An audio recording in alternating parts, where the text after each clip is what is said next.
What's up, guys? It's your boy Mizzy, and I'm back today to go over my Heisman candidate favorites for the 2026 season. Like I said, before you know it, college football will be here, guys. So, like I said, I got 5 or 6 guys that's kind of, I guess you would say, my favorites, and then I got some kind of dark horse candidates that maybe a long shot, but I think they make a win it as well. Like I said, you never know going into the season.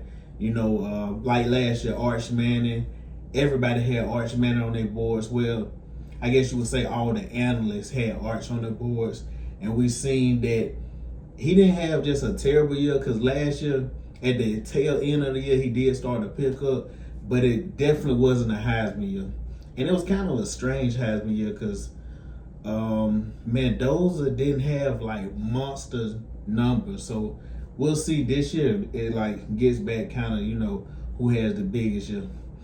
But first of all, okay, I'll get into, like I said, my 6th candidate, Arch Manning. Like I was just speaking about, I think Arch this year, a lot of people have him, close to top 3 probably on their boards. The only reason I'm not having him up there because if you watch the way Arch plays football, and like I said, this is a new year, I just don't see him putting up big numbers. Arch kind of plays, safe somewhat. And then, playing with Texas, they're going to have great running backs. They got great tailbacks, so he'll be able to run the ball. And yes, they will win games, but just his play style, I don't see him putting up big numbers just because of his play style. And like I said, if he wins it, maybe he does win it because they're just the best complete team and he's the quarterback on the team. And you know how that goes. Like sometimes just because you're the best player on the team, you may win just because of that. So like I said, I got Arch Manning right there. Then next, I got Julian Sayin at 5. The reason I got Julian Sayin here, this may be low for some people, I just think Ohio State with Jeremiah Smith being there, it kind of takes away from both of them.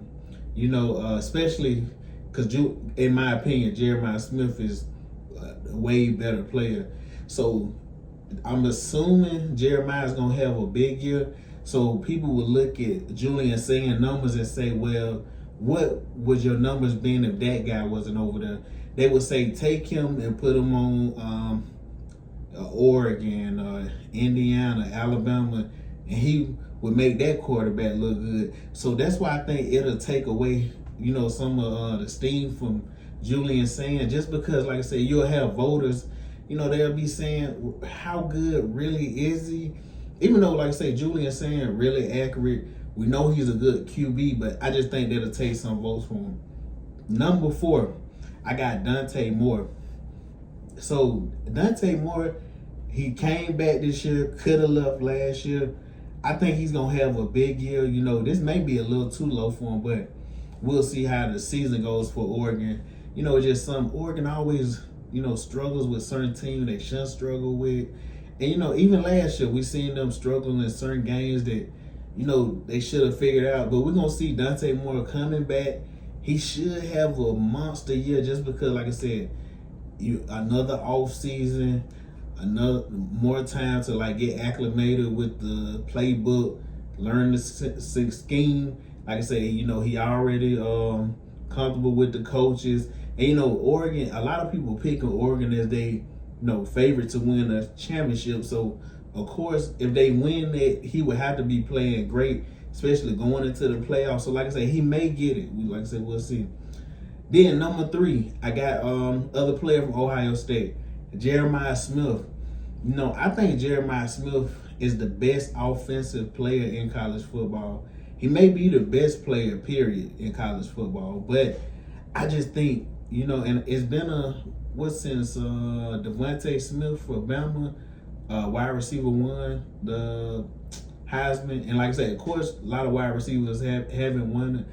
But I think Jeremiah, especially if he gets, let's say he gets 1,800 plus yards, 1,700 plus, and he gets 15 plus touchdowns, that could put him in the race, depending on what all the other candidates doing, to maybe step up and get that award. Because like I said, he affects the game so much. If you watch when Ohio State plays, the defense shifts so much to whatever side of the field he's on. If he motions, you have to pay attention to it. You can't single coverage him. I don't care how good the guy is.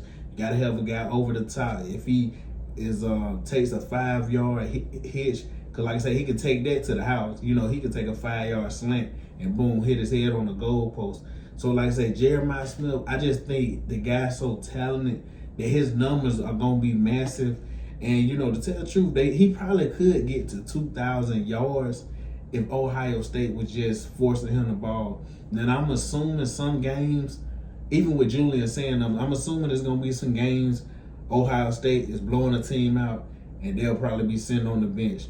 But the games that they're in, especially if Jeremiah Smith have a couple game-winning touchdowns or game-closing touchdowns, even game-closing catches, say somebody like if they're playing a big game, and then like I said, he have a 200-300 yard game that game, that could really put him over the top for that. But like I said, Jeremiah Smith right there. Number 2.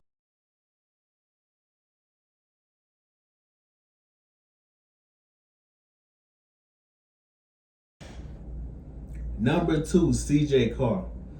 Last year I didn't watch just so much Notre Dame, but he is a good QB. One thing about Notre Dame, I think the biggest help for him will be their schedule. Not far as it being a bunch of big wins, but it's a lot of teams that he can put up a lot of numbers on. It's a real soft schedule. They don't play Miami until later in the year, and that's your toughest game. If you win that, like I say, this team could easily go undefeated this year. At worst, 11-1. Now, if they lose that Miami game, which is their toughest game on their schedule, that could knock them down, especially if it's like Miami really wipes the floor with them. People would look and be like, oh, y'all put up all these numbers versus these other teams, but when you played a real team, it didn't show up. So like I said, I think he's going to have the numbers. It just depends on if he wins the Miami game. I think he has to win it to win the Heisman. And like I said, it's a toss-up. Because like I said, I do think Notre Dame will be good, but Miami will be good as well. Like I said, we'll see how, new QB and stuff. We'll see how that goes. But like I said, I got CJ Carr right there. Now, number one QB, it shouldn't even be a mystery. I don't know why other people are probably not talking about him. Trinidad Chambliss, I think he should be the number 1 QB. We seen what he did in the playoffs, and I'm not saying every week he's just going to run for 100, throw for 300. But this guy, like I said, he's the most explosive player in college football. One thing, the media loves headlines, storylines. He has the storyline, like I say, less left. And then, like I say, now you got the storyline of like, oh, wait, Trinidad came back, found a way to, with the courts and everything, to come back for a 6th year. Feel however you want to feel about that. But he is back. And like I say, and you got Lacey in the backfield. It's a lot of talent on this team. Especially just seems like Ole Miss just figures out how to put up points.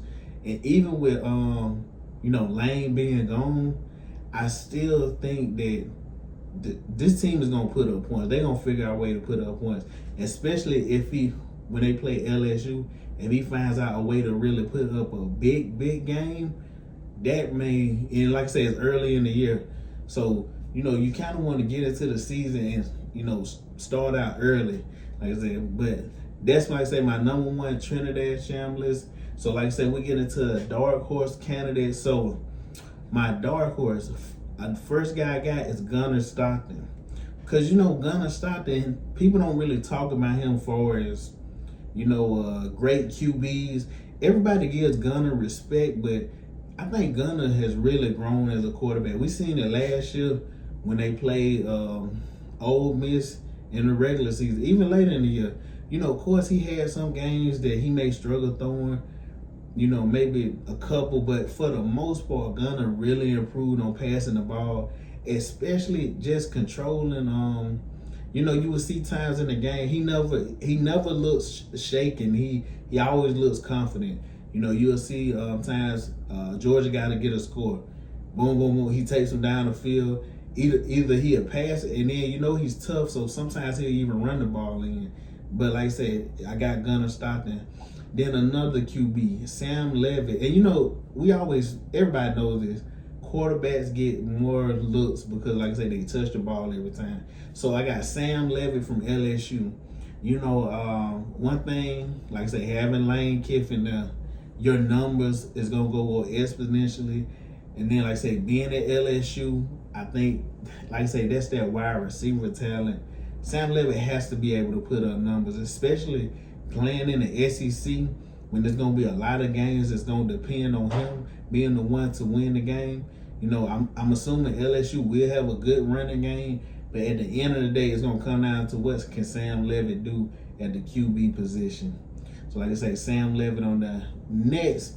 And my final person, I got Keelan Russell. Yes, he hasn't been named a starter yet, so just like a little preemptive. But I think if this guy starts, like I say, if he starts, I think he probably has the most chance to be the surprise QB of the year. Because, you know, besides Bama fans, you know, a couple other people probably watching Keelan, but I think for the most part, Bama fans is the most high on Keelan because everybody's like, wait, man, this guy is super talented. He can throw the ball deep. He can run. Like I said, he can do everything on the field. And I think Keelan has a good opportunity with they not playing Georgia, I don't think, until the 6th game in the season. So it's time to, you know, get in the flow of things. And like I say, he can build up some numbers before they get to the Georgia game. And then if he beats Georgia in Tuscaloosa, that kind of, like I say, that won't win him the Heisman, but that'll snap him some. And then it'll start getting the ball rolling when people will start looking like, wait a minute, maybe we need to look at this guy Keelan and see if he is the best quarterback in college football. Because he has that potential. You know, I know a lot of people are saying since it's his first year, you know, they worried. But I think Keelan Russell, like I said, especially if you're looking at what Ty Simpson did last year, now I'm not saying he's going to do exactly what Ty Simpson did. I do think Bama definitely got to figure out their running game to take some pressure off of Keelan. But I just think he has a lot of potential for a big year. So like I said, we'll see how that goes, guys. But like I said, that's all my dark horse candidates. Like I said, let me know in the comments. Let me know who y'all like as far as Heisman candidates. Matter of fact, if it's somebody, you know, kind of a dark horse, you know, nobody thinking of, you know, it's so many players out there that we all know, like in college football, it'll be one year that a guy just kind of comes out of nowhere. You know, remember like Cam Newton. You know, Cam, when he came out, nobody was talking about Cam Newton was going to win the Heisman. But that year in Auburn, it's like he just took off. You know, even a player like Derrick Henry. Derrick Henry was a great running back, a good running back, but I don't think nobody said that year going into the year Derrick Henry is going to be the one to win the Heisman. So like I say, you just never know when it comes down to it. Like I say, everybody got to play their best game. But anyway, guys, like I say, I catch you next time. Like, comment, subscribe, share.